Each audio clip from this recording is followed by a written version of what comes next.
Good morning, Namo Buddhaya. Today, we are going to discuss about teenage life. Okay, let's start about teenage life. I want to explain to you about teenage life. Teenage life is in the Buddhist is pergaulan remaja, right? Pergaulan remaja yang saat ini sangat bisa dibilang sangat berbahaya, mungkin bisa jadi seperti itu, karena pada dasarnya kita sebelum menjadi dewasa atau kita menjadi remaja ini, tentunya kita pertama lahir dulu, lahir dari atau berkat kehadiran kedua orang tua kita, ya, dimana ayah dan ibu yang telah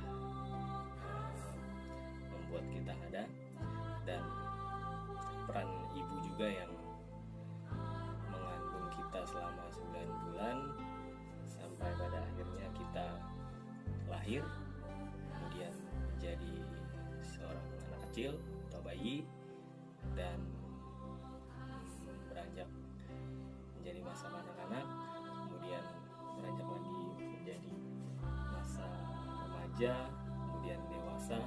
Itulah sebuah proses awal di mana masa remaja ini juga akan kita alami sekarang ini. Nah, proses menuju kedewasaan atau dari remaja ini menuju kedewasaan ini sangatlah berat. Kenapa dibilang sangat berat? Karena berbagai faktor dari lingkungan serta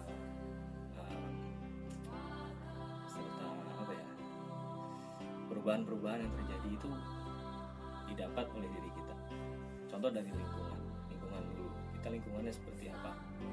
Kalau misalkan lingkungannya jelek, lingkungannya tidak bagus, kita pun akan terbawa yang buruk-buruk, sesuatu yang buruk, sesuatu yang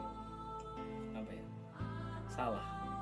Dan kemudian di lingkungan sekolah, kalau sekolah pun juga seperti kita, kalau misalkan di lingkungan sekolahnya juga jelek, itu juga akan berpengaruh pada kehidupan kita. Kemudian di masyarakat dan di keluarga pun juga memiliki peran yang penting dalam proses menuju kedewasaan gitu, atau proses menuju dewasa dari remaja gitu. Karena dengan adanya lingkungan di sekitar kita yang sangat beragam, kita dapat membentuk karakter diri kita sendiri. Kita maunya kemana sih? Gitu. Ya, dalam Buddhis kita bisa berbuat yang baik-baik, kita bisa berbuat yang bagus-bagus. Itu adalah sebuah anjuran, walaupun di dalam lingkungan kita semuanya adalah orang yang tanda kutip tidak baik gitu. Ya, kita bisa menyesuaikan diri dengan kemampuan kita untuk beradaptasi, supaya bagaimana kita tidak mengikuti pergaulan atau lingkungan yang jelek di situ. Ya, maka dari itu, dalam kita berada di lingkungan tersebut, kita harus bisa mengetahui bahwa apa sih yang baik buat kita, apa sih yang baik buat diri kita. Ya, seperti itu. Jadi lingkungan juga sangat penting atau salah satu faktor dalam menuju proses remaja ini, proses remaja menuju kedewasaan. Ya. Kemudian sekarang pun zamannya zaman serba canggih, ya, ibaratnya sangat-sangat mobile atau sangat-sangat mudah gitu. Ya, contohnya seperti internet, handphone, laptop. Informasi-informasi yang kita dapatkan itu juga akan sangat cepat kita ketahui gitu ya, kita ketahui ya, dengan menggunakan sebuah handphone kita akan mengetahui berita-berita apa yang ada di luar sana. Karena eranya sekarang ini, zamannya ini ya, zaman serba canggih, zaman serba cepat. Nah, di zaman yang serba canggih dan serba cepat ini ada juga ya informasi-informasi yang jelek dan informasi-informasi yang buruk, baik, jelek atau baik dan jelek. Nah, karena informasi-informasi yang sangat cepat ini, kita pun haruslah memilah dan memilih informasi mana yang kita akan terima. Apakah kita akan menerima informasi yang jelek-jelek saja? Saya rasa tidak. Yang baik pun harus kita terima. Karena apa? Karena dengan kita mengetahui hal-hal yang informasi-informasi yang baik itu ya juga menjadi salah satu faktor bagi diri kita untuk melewati masa remaja ini dengan hal-hal yang baik seperti itu ya. Seperti contohnya sosial media pun seperti itu ya, ada Facebook, ada Twitter, Instagram dan lain-lain, WhatsApp juga ya. Karena dengan cepat penyebaran itu berlangsung, maka kita pun harus mawas diri bahwa informasi-informasi ini benar atau tidak, informasi ini penting atau tidak bagi kita.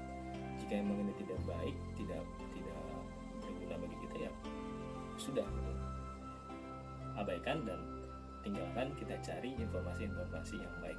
Contohnya kita bisa mencari referensi Dhammapada atau mencari referensi Sutta tentang kebajikan Buddha pada masa dulu, itu juga banyak di internet. Maka dari itu internet pun menjadi salah satu faktor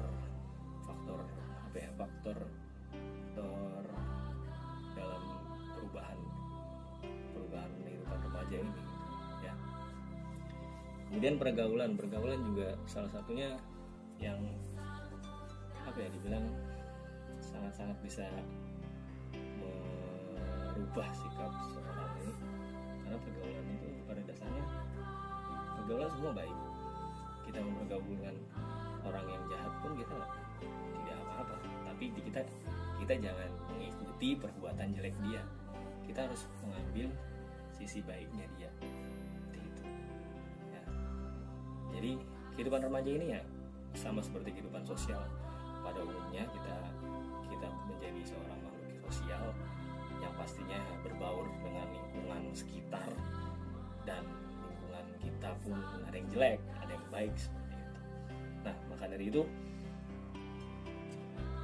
peran orang tua pun juga sangat penting, peran orang tua. Karena dengan peran orang tua ini kita bisa mengetahui, oh ini yang tidak boleh dianjurkan oleh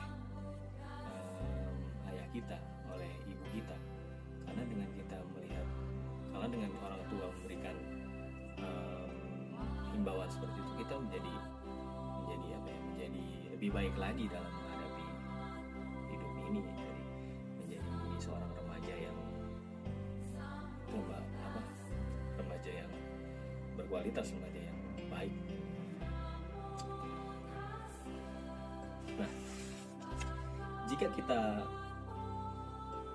menjalani pergaulan remaja yang jelek atau pergaulan yang bebas ini, pergaulan remaja yang bebas, yang tiada aturan dan cenderung dapat melanggar sila-sila dalam agama Buddha, patutlah kita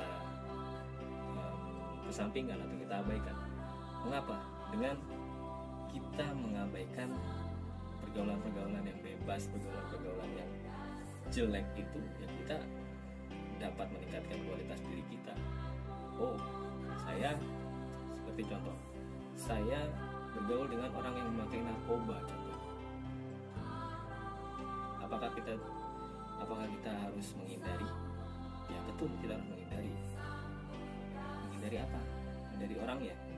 Tidak, tapi menghindari narkobanya. Kita himbau mereka, kita himbau teman kita, hei jangan pakai narkoba, itu melanggar sila kelima dalam Pancasila agama Buddha. Itu menjadi hal yang poin positif bagi kita, bahwa kehidupan remaja itu kita isi dengan hal-hal yang baik seperti itu. Janganlah kita mengisi dengan ya seperti tadi, pergaulan bebas, tidak terkontrol, cenderung dapat melanggar sila. Itu yang kita harus hindari.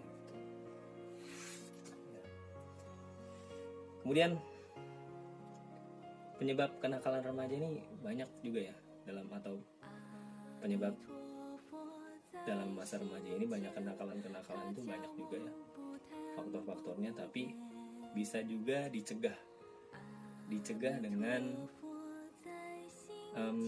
menahan hawa nafsu kita tahan. Kita maunya gimana sih, kita mau tujuannya apa sih? Kalau kita harus tujuannya yang baik, kita harus konsisten, jangan membuat orang lain bahwa saya harus mengikuti yang jelek. Tidak seperti itu. Karena dengan kita mengikuti yang jelek, kita pun akan terbawa jelek ya. Dan Buddha itu menyayangkan. Nah, jadi di sini ada yang namanya hiri dan otapa. Hiri dan otapa dalam agama Buddha adalah malu kalau berbuat jahat dan takut akan akibat kejahatan tersebut. Hiri dan otapa. Itulah ya, mengapa Buddha mengatakan malu dan takut. Ada rasa malu dan takut, itu jika kita melakukan pergaulan yang jelek, kita tentulah harus takut akan